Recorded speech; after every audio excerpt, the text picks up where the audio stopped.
Kind of looks like you're traveling through time. Okay. So good.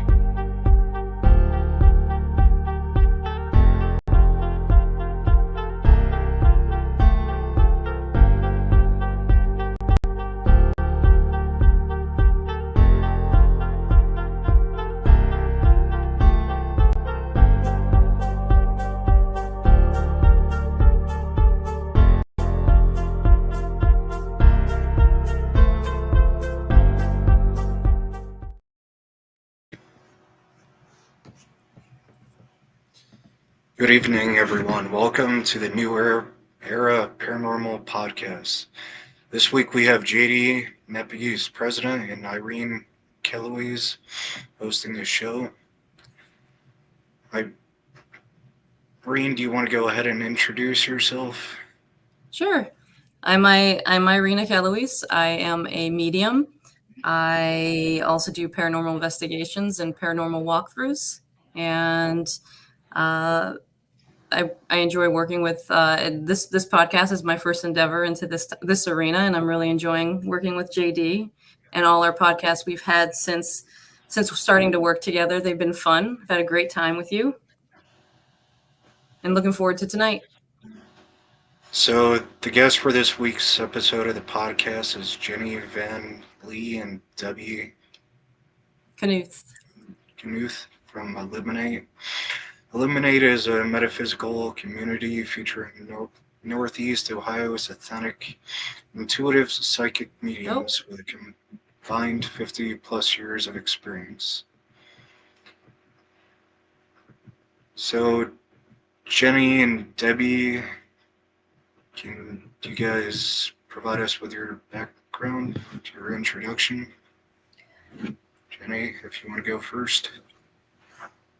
My background? Well, at first it's Ginny Van Leer Brennen. So just so you're aware, my background is I have been in nursing for 50 years. I just retired. I learned how to read the tarot. I think it was 91 or 92 with a good friend of mine, Justine Alessi. I am a yoga teacher. I'm a yoga teacher through the Art of Living Foundation. So it's artofliving.org if you're interested. And I've also had a spiritual practice through Art of Living for over 25 years. And I think that the meditation and the practice that I do has definitely helped me with my readings, with mediumship, with and then whatever I do throughout life. So brief background. Mm-hmm. So my name is Debbie Knuth, and I call myself a witch, and I am also a psychic medium, and I do mainly my work through scrying, which I'll describe for you later. And I've been practicing what I'm doing now for maybe about, I'd say around 20 years altogether. So it's been kind of a long, windy road. And I'm also learned quite a lot through the spiritualist church and movement. And that's really where I got a lot of my learning in and discovered my gifts as a medium. So I've worked through that, and I am a licensed spiritualist minister on top of it through going through those courses. But yeah, mainly I just do scryings right now for readings, and I do house cleansings, and I work often with Ginny. So we work together well. But yeah, that's where I'm at this point. So thanks for having me. I appreciate it. Yeah, thank you. Did you guys start from a paranormal experience, or did you start in the realm of psychic work? Go ahead, Ginny. I didn't start from anything. I had no background in it. My family's had no background in it as far as I know. My parents never really talked about anything. I do remember some experiences when I was very young. And and then I had experiences with my daughter, who has a tremendous amount of abilities, but chooses not to use those abilities. But during her experience, I found out through, talking to people and learning about what she was going through. And I was told that she actually got her gift from me, which was a little bit surprising because I wasn't aware that I had any. And that's when I started my journey with reading the tarot and learning that. Yeah, so I had experiences all my life, but it was one of those where I didn't know what was going on until later when I started to learn more. And then I looked back on those experiences and I realized, oh, this is what was really going on. But I used to have a lot of dreams where I was like as if I had a GoPro video on and I was walking through houses, and I visited many people's houses this way, and I almost every night had a dream like that. Didn't know what was going on, didn't there was no rhyme or reason to it, but it happened all the time.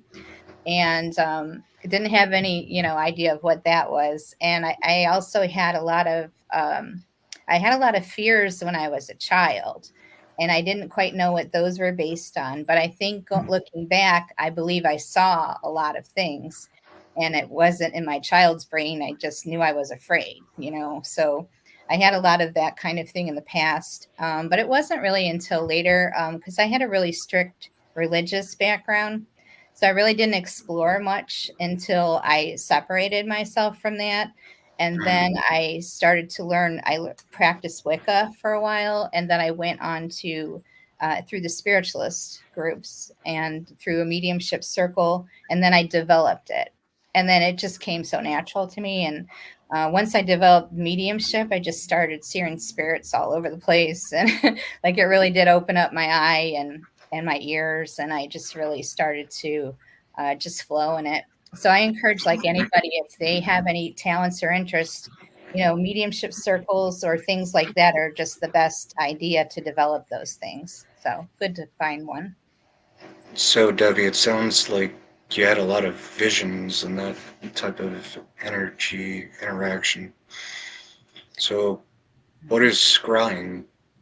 So scrying comes from the word meaning to descry. It's like a verb, and really just means foretelling, if you look it up in the Webster's. But it's basically you use a device, a reflective device, and there's many different tools you can use, and it's in order to receive messages from spirits. Also can be like divination or mediumship communication, or what I believe too is a literal opening of a portal to connect to the other side. So, there are different ways of doing this. I use a black mirror, and I actually make my own black mirrors and use them. And you can use many different things. So you can use a bowl of water. You could use the flame. If you ever get mesmerized staring into a fire, if you ever go to a fire and you're just you get into that zone because you're staring at it so long. And that's what you're looking for. When you get into that zone, you kind of cross over. And it's in that crossing over where you can start to see or hear or even feel. Like, I'm also an empath, so I have that. That's really a large impact in my life, is being an empath, because I tend to feel everything around me.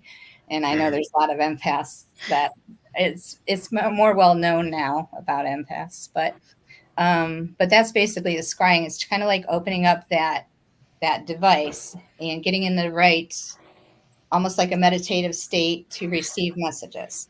But it's a very passive kind of thing. You have to just kind of receive. So it's tricky, especially if you're trying to do like a one-on-one reading. It's difficult because you have to receive and then give, like talk to someone.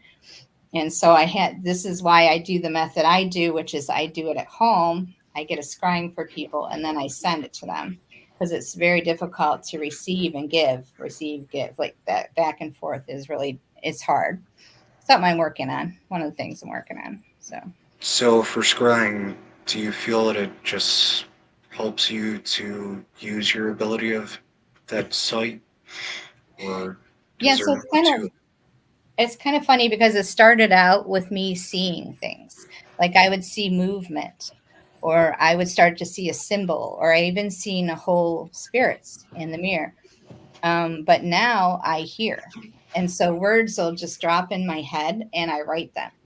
And it's not really like an automatic writing where your hand is moving. It's more like dictation. I literally just open it up and I listen and I just write everything I hear. And so that's where I get all the writings that I have. And then I can just contact spirits that way. I've spoken to angels. I've spoken to many spirit guides, things like that. It's just fascinating, it really is. So you record everything that you take in or that you Yes, receive. I'm very particular that I write exactly what they're telling me because I want to make sure that it is, accurate according to what they're telling me. So I try not to change anything. Do Yeah. the information, so do you compile it somewhere? Do you keep it, for a purpose, or just send it off to the sitter? So I do, I write it out and I type it and send it. I do have those things, but I treat that as sacred. I'm not going to share it with anybody else for privacy. But I also have many scryings that I've done for myself throughout the years. I have at least, 15 to 20 years of scryings that I've done. And they all seem to be like leading me somewhere or teaching me something. And so I felt like I actually got it through a scrying where it told me to write a book. And so I'm compiling all these things now in order to write a book. My hope is that people will get a better understanding and like see how things are. I believe a lot of the things we know of or we think we know of about spirits is not true. And it's based on a lot of very old books, and there hasn't been much updating on it. So I just think through my scryings, I've learned a lot that's so much different than what I thought at first. So Is there I'm hoping by releasing that other people will learn from it too. Go ahead. is there something that stands out from that was a difference that you learned? Well, lately I've been getting a lot about gifts, about people's spiritual gifts. And what comes across is a lot of things that are not usually considered a gift, like the gift of a caring heart or the gift of, um, I'm trying to think of some that I have seen, but they're more like internal gifts that we don't even think about. Like we think if you have a spiritual gift, you can be a medium or a tarot reader. And it's like, it's a lot deeper than that. Like if you are a good listener, if you're a caring person, if you are a giver, if you are, and in the spiritual realms, this is more valuable. These are valuable things. And for us, we just kind of, don't think about it or treat it lightly. And it's like, these are valuable things. So like Well, that was a good insight, I thought. that's really interesting because the things that you've listed are aren't those the 5 love languages too? So they're the It keys could to be. long-lasting relationships. Oh, So people that's don't cool. think of them as being gifts, but those are gifts you give to others. I never thought about it that way, but bringing Yeah. those two thoughts together. But Oh, yeah, so cool. that's pretty interesting. Yeah, I didn't know that either. That's cool.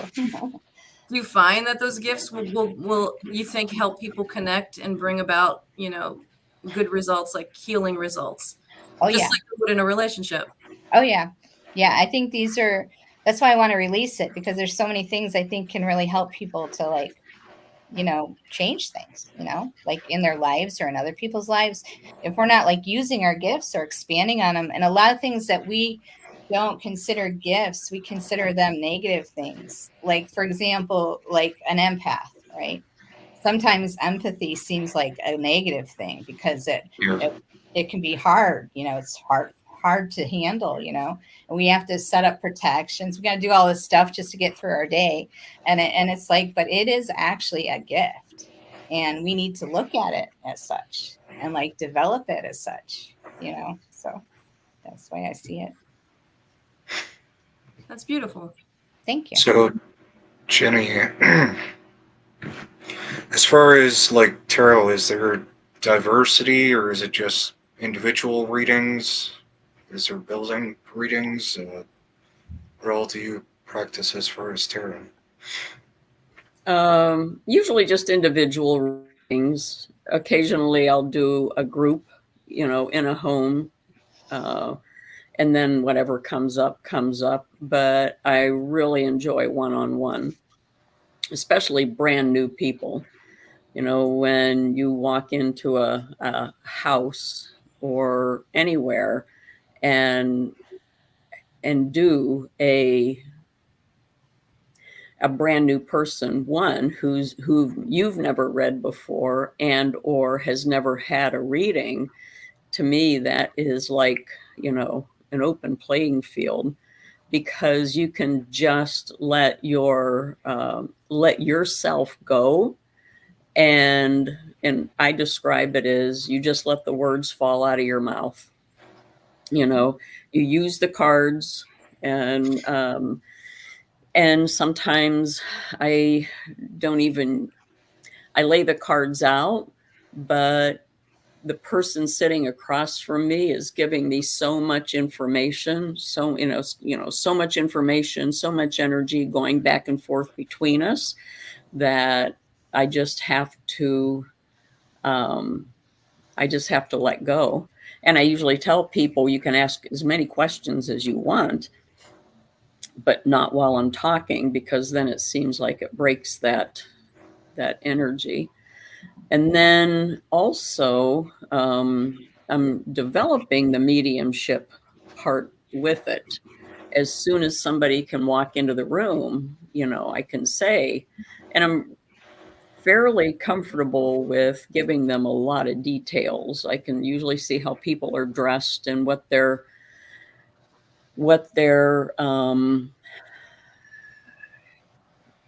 how they acted, how they sat, how they used their hands. So the cards open up a lot for me. And I think over the years, even though I did learn one way, I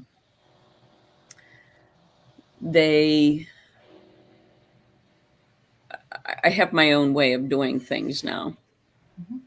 The cards might mean one thing in a book or several books, but it depends on who's sitting across from me as to what that card means. It may not mean anything. Some people will pick out a card and say, what does this mean? And it might not mean anything. Not every single card means something in that reading. There might be only 4 or 5 cards that are talking to me and that I feel like I need to talk about. So did I answer that question? Did I ask you? Yes. Well, when people see a tarot reader, they just think they're looking at a card, and there's whatever the card means, then past, present, future. This is your past, this is your present, and that's your future. They don't think that you're tapping in, through your clairs or through some kind of intuitive nature to really feel what the reading is. Right. That's the difference. Yeah. That's the difference. I don't always explain that either, Yeah. It's a big connection to the sitter too. Like they not only see something on the table, but they connect with you and get more information on top of that, which makes what you're doing even more believable, for lack of a better word. Because the person's going to walk in there, especially that new person you talked about, that's the non-believer. Have you ever had like that non-believer that wouldn't, I mean, we've all experienced it, but wouldn't give you anything, wouldn't, so a non-believer will sit down and cross their arms and say, my girlfriend made me come. And a lot of times, them being open is helpful to me. So I'll say something like, well,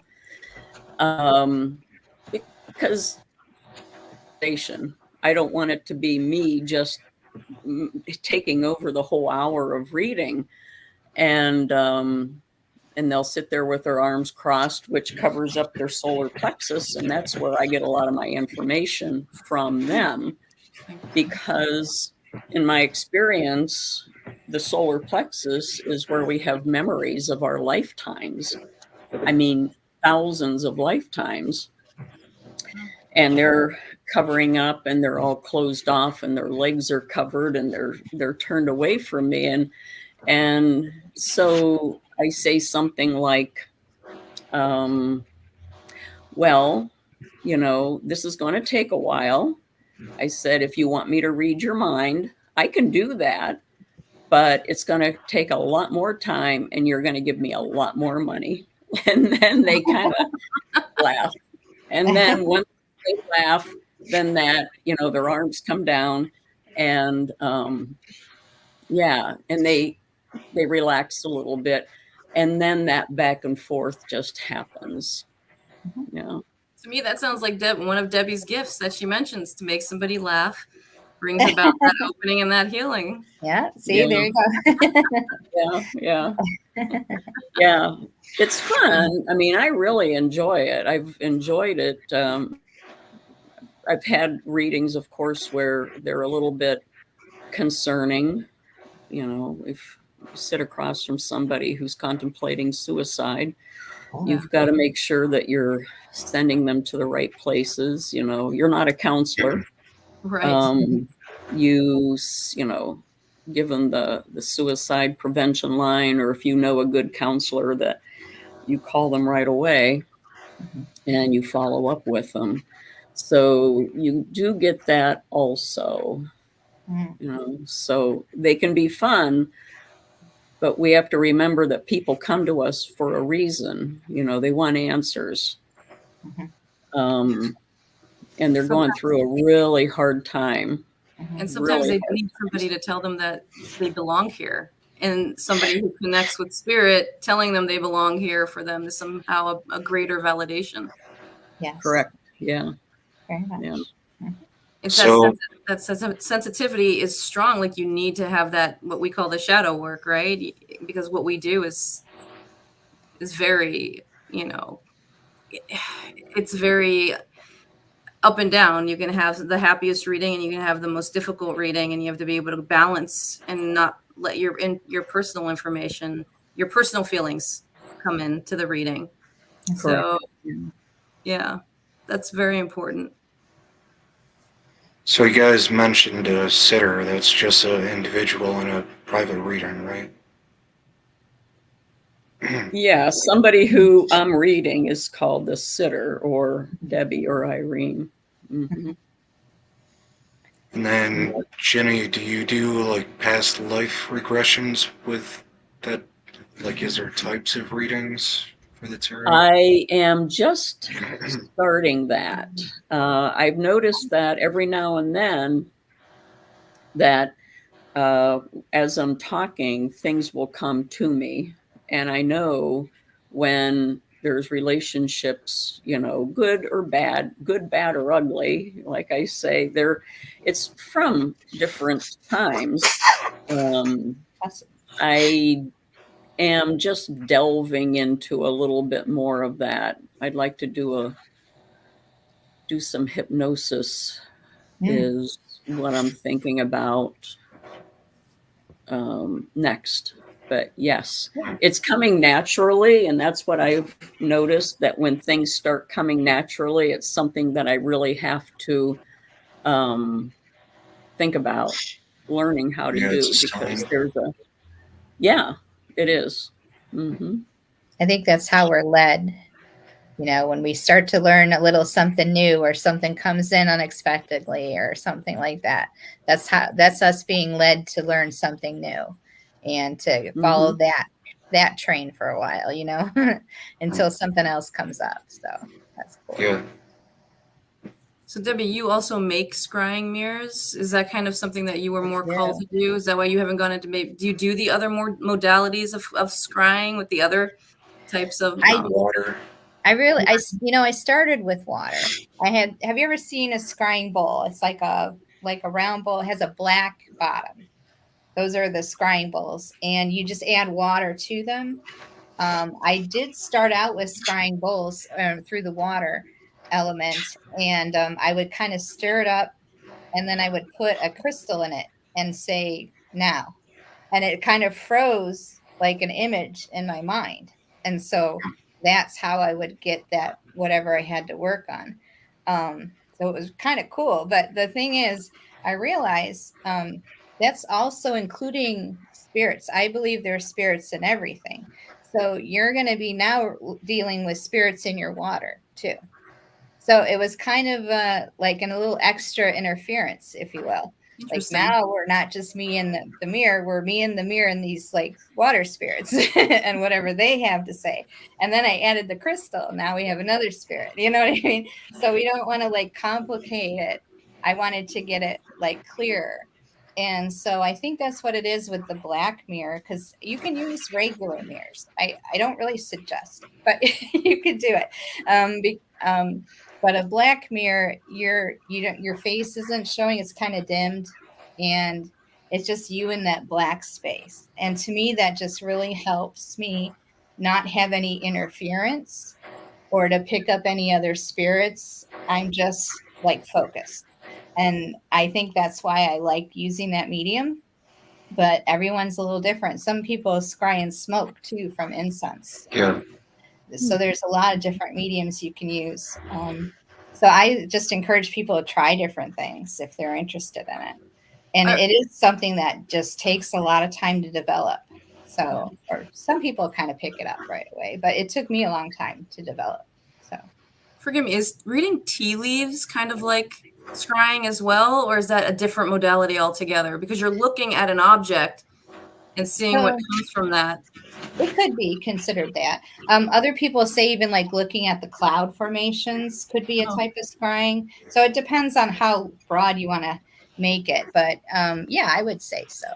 I would think. Mm-hmm. Yep. If somebody were to do a spray painted mirror, do you think you would need to have a glossy finish or any reflective attribute? That is basically how I make them. You just spray the back of a picture frame, but that's the basic way to make it. But I do add a ritual to it so that it makes it, geared to scrying. Otherwise, you're just looking at a black picture frame. Do you know what I mean? Like, but it can also happen through usage. Like if you start using it as scrying, it becomes that scrying mirror. Do you know what I'm saying? Like the usage indicates what it's, gives it its power, if you will. So, but yeah, that is really all you need to do. Now, there are some people that say you need a black obsidian scrying mirror. It has to be a special kind, or has to be concave, and like there's all these like elaborate ways, and those are out there. They're very expensive, but I don't really think you need it. I mean, if you can scry in a bowl of water, you could certainly don't need a fancy scrying mirror, is what I'm saying. So it'd be cool, but I don't think you need it.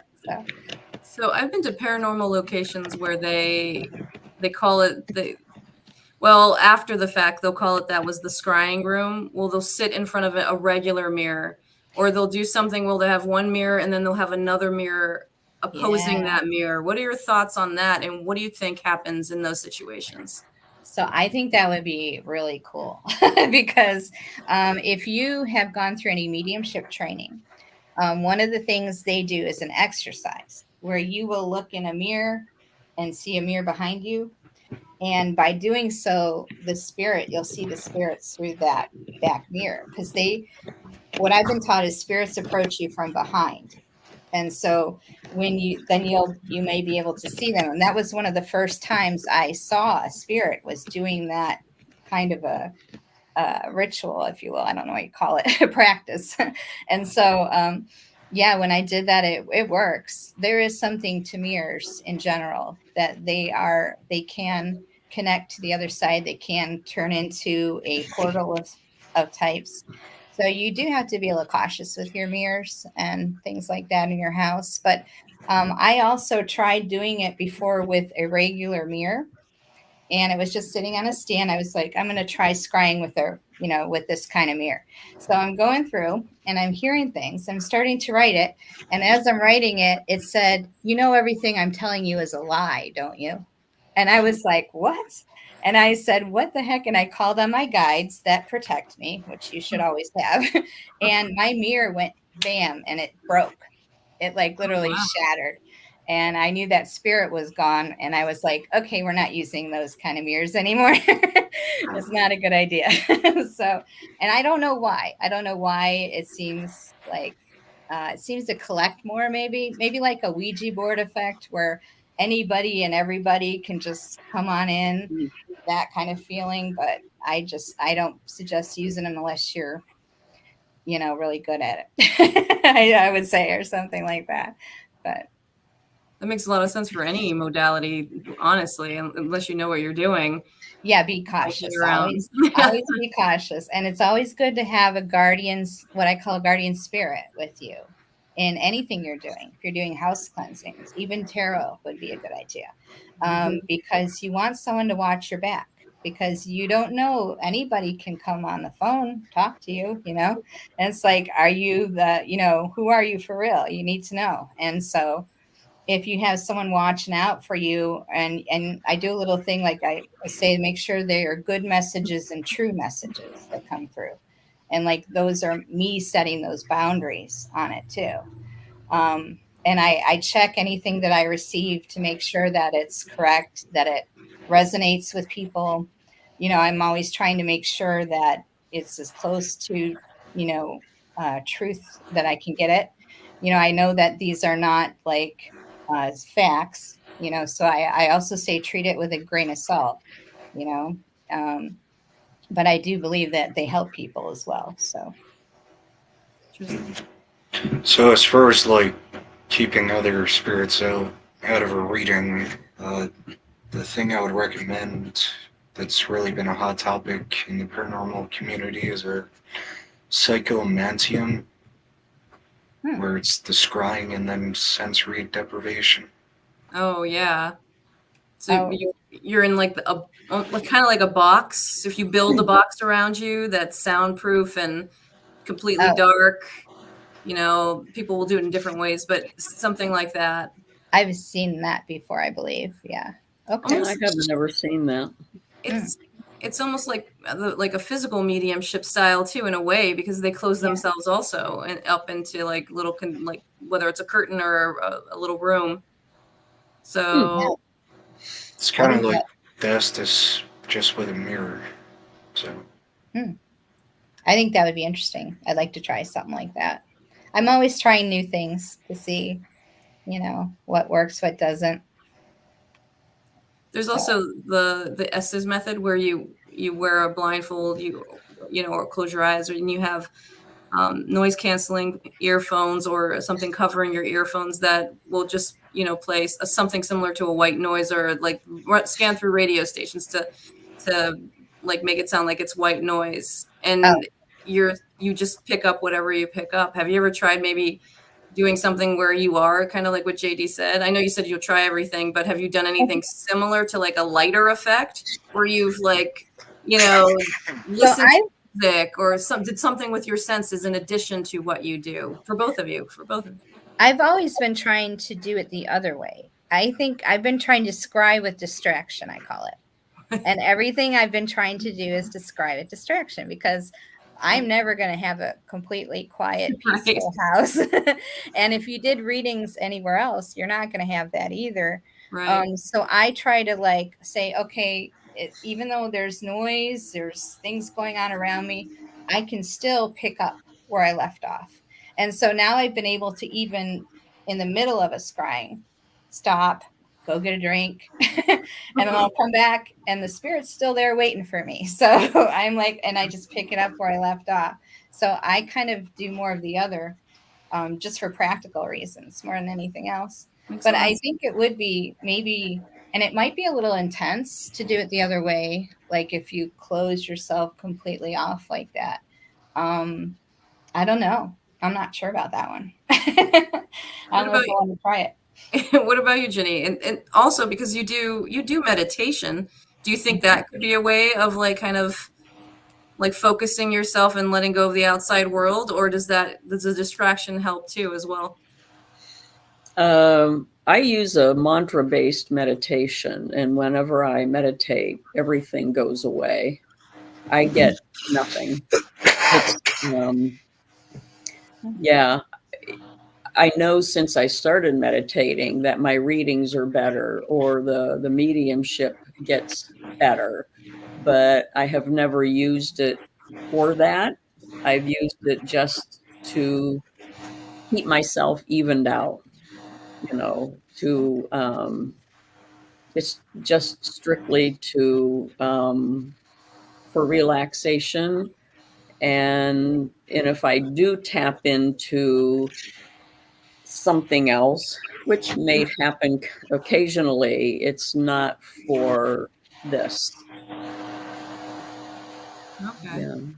Is that how, so your meditation is part of like the yoga work that you do, and the sky breathing? If you could talk a little bit more about that. So it's called Sky Breathing and Meditation. Sky means Sudarshan Kriya Yoga, and it is a 3-day course that I teach along with thousands of other people. And it is actually a rhythmic breathing that you do during this 3 days, and then you get a home practice.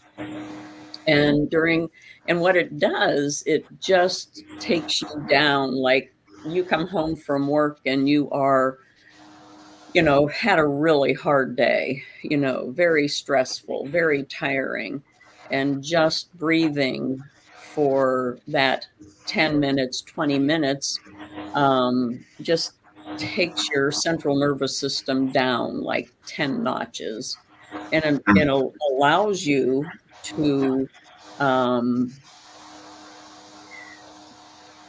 to see your true self. Our true selves are not actually what we're seeing right now, what we're doing right now. Our true self is what's really inside us, that little bit of the divine that we carry around inside us. It just allows you to step back and be more of an observer rather than getting caught up in the chaotic part of life. It helps you stay. Sorry. Go ahead. No, I'm sorry. Go ahead. No. After, I've been practicing for, I think, 26 years now, and it allows you to be more dispassionate. You don't have these extreme highs, extreme excitabilities, or the depression that people feel. It goes away, and you're more even. It's more, it's a nicer way of being. Yeah, I bet. I never thought about it as you're seeing your true self, and that's what brings you that calm. That's interesting. Yeah, that's an interesting way to look at it. I never thought about it that way. It doesn't mean that you don't have bad days. It means that those bad days just don't take over, and then you don't think about it over and over and over. That monkey mind that we all have. A bigger perspective, I guess, right? Yeah. Interesting.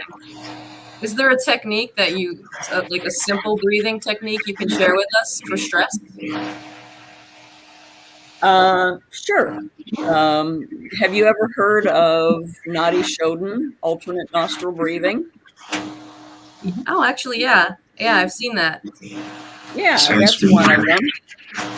There's an awful lot of noise. Some guys can hear it, but it feels like something mechanical is going on. I don't know. I'm hearing some noise in the background too. I apologize for that. That's okay. So if you want to know what alternate nostril is, I can lead you through it. Sure. Oh. Breath. And you're going to take 2 fingers and you're going to put them in your eyebrow center. And then your ring finger and your thumb are your working fingers. So just listen to my instructions. So it's here. Your little finger does nothing. Ring finger and thumb are going to do the work. Okay. So 2 fingers at your eyebrow center. Take a breath in. Let it go. Take another breath in. Close your right nostril with your thumb. Breathe out through your left nostril. Breathe in through the left nostril. Cover the left nostril with your ring finger. Breathe out through the right. Breathe in through the right. Cover the right. Breathe out through the left. Breathe in through the left. Cover the left. Breathe out through the right. Breathe in through the right. Cover. Breathe out. Breathe in. Cover. Breathe out. Breathe in. Cover. Breathe out. Breathe in. Cover. Breathe out. Breathe in. Cover. Breathe out. Breathe in. Cover. Breathe out. And just do 2 more rounds on your own.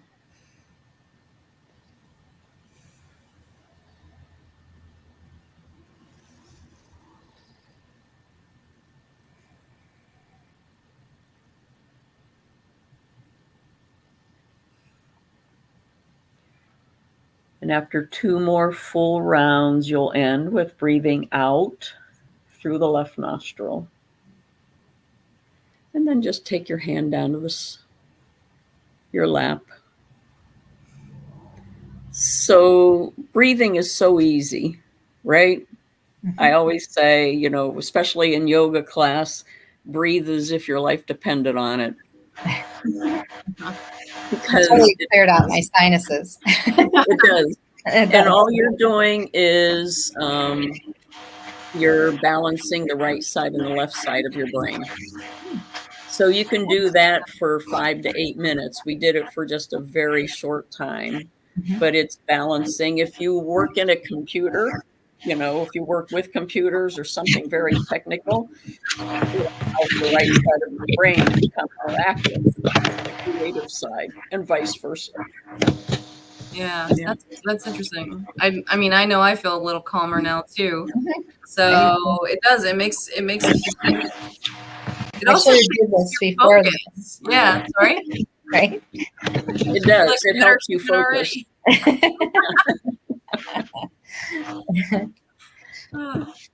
But it does. Like it forces you to sit still. That's the big thing for me. It forces you to be present. Yeah. So were you thinking about what you were going to have for dinner, or what? You know, you weren't thinking about that. So what you were doing, you were in the present moment. Yeah, that's true. That's awesome. That's cool. I enjoyed that. Thanks you for sharing sharing that. Yeah, thanks. Sure. Okay, so can you share something? You gave us a little bit of background, but is there something in your experiences and your work, either one of you, this is for both of you, that has kind of stood out? Something, an experience, a reading, a teacher of you know, a clairvoyant or clair whatever experience that has kind of changed you or taken you to another level or just stuck with you for a long period of time? Is there anything? So I had said something about, you know, my first, when I was learning how to read the tarot, and I was sitting at a table at my friend Justine's house, and we were practicing readings, and then all of a sudden I had this voice come out, and it was a young man, and I didn't know what was happening, but it didn't scare me. And I kept looking to this woman to my left, and he was talking, and he was crying, and he said, I'm so glad that I'm getting to talk to you now. It's been so long. It's been so long. And what we figured out, well, he kept talking. He was talking to this person next to me, and he kept saying, I can't believe my friends did this. I can't believe my friends hurt me. And in my head, I'm seeing what actually took place. And the more I talked, this woman goes, oh my God, that's my brother. And he had been murdered in this town where I live. Like, now it's been like 40, 50 years ago. And I was able to describe everything. I could feel somebody holding me up. I could feel, I didn't feel the physical pain, but I could feel, I could see this guy, coming at me with fists, and I could feel, they shot me in a car, and then they buried me, or him, in a shallow grave. And I always thought it was interesting, because I'm feeling these emotions, but I knew instinctively that they weren't my emotions. And that was the first time that I ever had anything like that happen. And he kind of followed me home, which I didn't know what to do because it had never happened to me. But then, I talked with some friends, and they said that I just had to start setting up boundaries. So I learned right off the bat that I had to set up boundaries and protect myself. And they actually ended up opening the case again, because nobody had ever been charged with this murder. But it ended up like both of the people that I saw in my head, one had died in prison, and one died because of a diabetic, incident. So, but that, I had said earlier that I usually forget everything shortly after I do the reading, but some things like that stayed with me, and that was one of those things that just naturally started evolving. Yeah. Yeah. That's an amazing first experience for sure. Yeah, definitely. Yeah, and not to be afraid. It was like, in me, I'm going, what the hell's going on? But he kind of had the stage, and it was me just kind of watching and seeing, Yeah. How about you, Debbie? Do you have something you want to share? I guess probably the only thing I can really think of, because I've had many experiences, I don't know where to go. But when I first started doing mediumship, this is about when I realized that this stuff was real, because I, just started practicing it. And then we went to an Iron Maiden concert, of all things. And I'm in the middle of the concert, and they have a big stage show, if you know anything about them. And I'm watching it, and for me, I'm talking to the person I'm with, and I said, that is so interesting, because they had this girl coming out of the center of the stage, and she was dancing like this, like Irish kind of a jig dance. And she was very young. She was like, she had red hair, and it was all braided, and she was dressed very traditionally, and she was just dancing. And I was like, well, that's interesting for the stage show, And I keep explaining this to the person. I went telling him the details and all this. And he's like, I don't know what you're talking about. There's nothing up there. And I'm like, no, I mean, come on, it's obvious, like you can't see it. And he's like, no, I can't see anything. There's nothing there at all. And I was like, okay, what the heck? And then I thought, well, there was a lot of marijuana that day. So like maybe I was like smelling a lot and it was getting to my head. And I was like, okay, I just kind of chalked it off to something like that. And then I went to work the next week. And I work nights, and I was walking out of the building and I looked down this long hallway and there's that same girl down there. And she's just looking at me. And it was one of those things where I said, nope. I was just like, I can't deal with this right now. But I knew it was real because it was the same girl and in a totally different situation. And it was not the funny smoke. So I was like, okay. So, and that's when I started to really see spirits more and more. They were just coming around and saw them often. Sometimes they seem so real, like you or me, but it was one of the revelations that this is real, so it was a weird one, but that's how my life goes. Okay, so Debbie, you said that you were a witch, right? A practicing witch. Yes, I sure do. Do you belong to a local coven? No, I'm a solitary witch. I've been solitary since I started.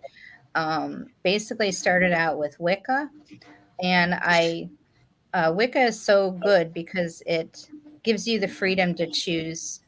You have there's not a lot of dogma to it. There's, it just tells you not to hurt each other.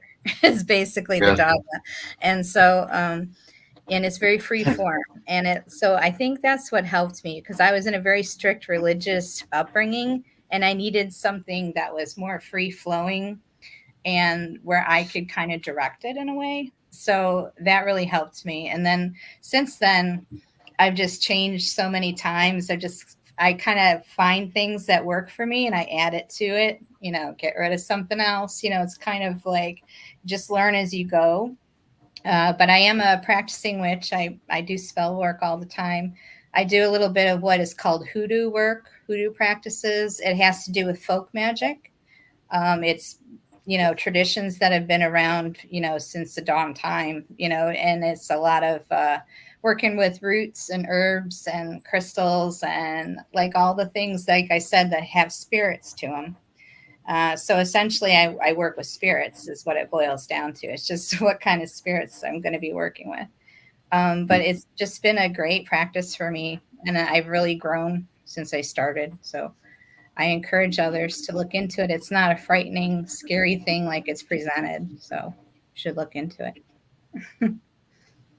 And one of the viewers asked about learning to scry. I've seen that you guys on your website have workshops.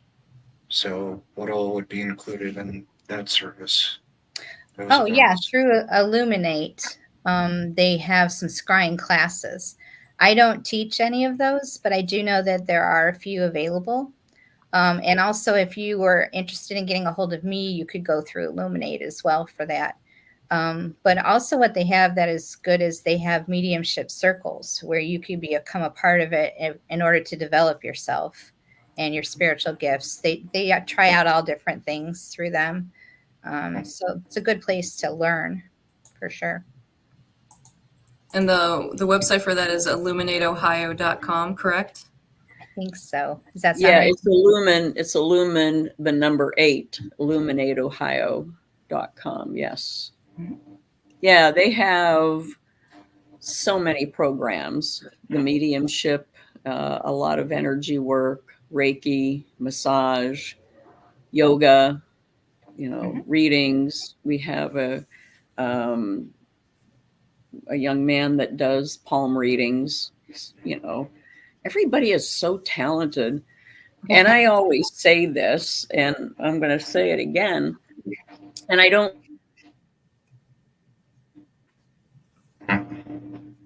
Go to Lilydale when we have the best readers in Concord, Ohio. Mm-hmm. We really do. Yeah, you do. It's a nice group of people.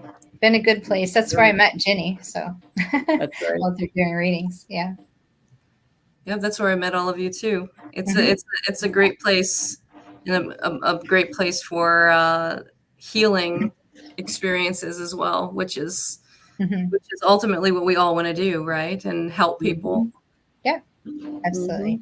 You talk about doing house clearings. One part of helping people heal is to help with their house clearings. Is there something you would suggest in terms of, like Ginny, you talked about your first experience, you went home and something, he followed you, he went with you, and you had to set your boundaries. Is there anything you can just suggest for others to, if they're having some kind of experience in their home, other than consulting the experts to help, something simple they can do until that point, or something to protect themselves if they do something? Yeah, I know people use sage a lot to clear out negative energy. I use camphor.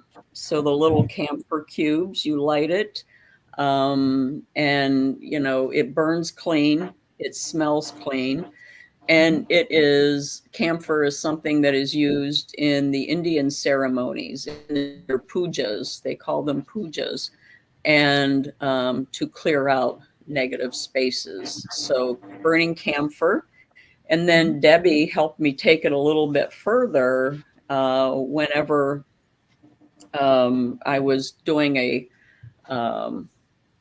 a house where I would say something like, all negative, while the camphor is burning, all negativity is gone, only the divine resides here. So it's your intention also about putting positive energy into that space. I use some Indian chants that are used during the pujas, or one of them specifically is and it helps clear negative spaces. Many of the ashrams in India use them, and also now here in the United States and Canada. Very nice. Yeah, I'm a strong believer in salt. I think almost anything can be salted and it can take care of negative energy. It just is a universal cleanser and it's readily available. You don't have to try to find sage somewhere. And I agree that anything you purchase, especially from a antique shop or something that's old or used before, you should bring it home and salt it your first thing, And I also use, when I do house cleansing, the herb rue, RUE. It is considered what they call an exorcism herb. So it's very strong. And so I usually will go into a house with salt and rue, and I generally cleanse that way. Another reason is I can't get a sage stick to light. So it doesn't really work for me. But I also think that sage has a larger ceremony to it, is my belief. And I don't think we know all of it. So I think when we're running around saging, we're not doing the full ceremony that goes with it. That's just my kind of belief on that. But so those are usually what I use. I go also with bringing guardian spirits to cleanse the area. And I also believe once it's cleansed, you have to do that follow-up. You have to bring in good things after that. So bring in some sense of lavender or rose, or good music, like positive, uplifting music. Because once you clear everything out, it's open and it could just fill back in again. You just kind of have to bring in the good afterwards. And like if there's a particular room that you're having trouble with, always, like, for a while, just put on some music in there for a while, like happy, upbeat, like calm music. Yeah. Whatever is positive, in order to kind of keep that cleansed out. So is it just a dash of salt on the antique object with a good intention, or do you do something special? And it honestly works. I just do I bring stuff home, I lay it on the counter, I pour some salt on it, and I leave it there for a while. I dump it off, and then it's good to go. So that's kind of how I work it. But I just believe that it really works. So I use the camphor, and do everything there. Well. Yeah. I just recently found out, not so long ago, and Debbie helped me with this, with the floor.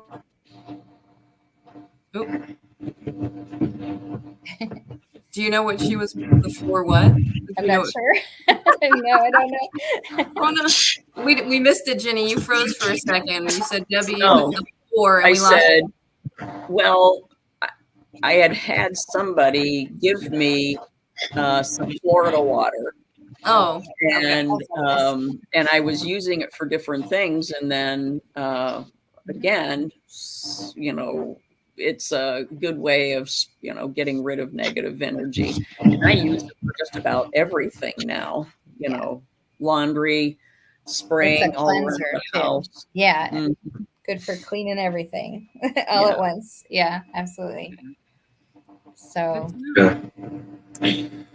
yeah, so it's, I assume it should be time to shut down the show, but we're having such a good time though. So I sorry know. about that. No, I enjoyed it. Thank Appreciate you you so guys much for having me. joining us. Sure. Very much. Absolutely. Thank you so much. It was really yeah, fun. thanks everyone for joining us for this episode of the podcast.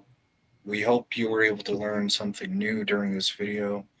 We will be hosting another podcast interview soon, so keep an eye out for the upcoming guests. Okay.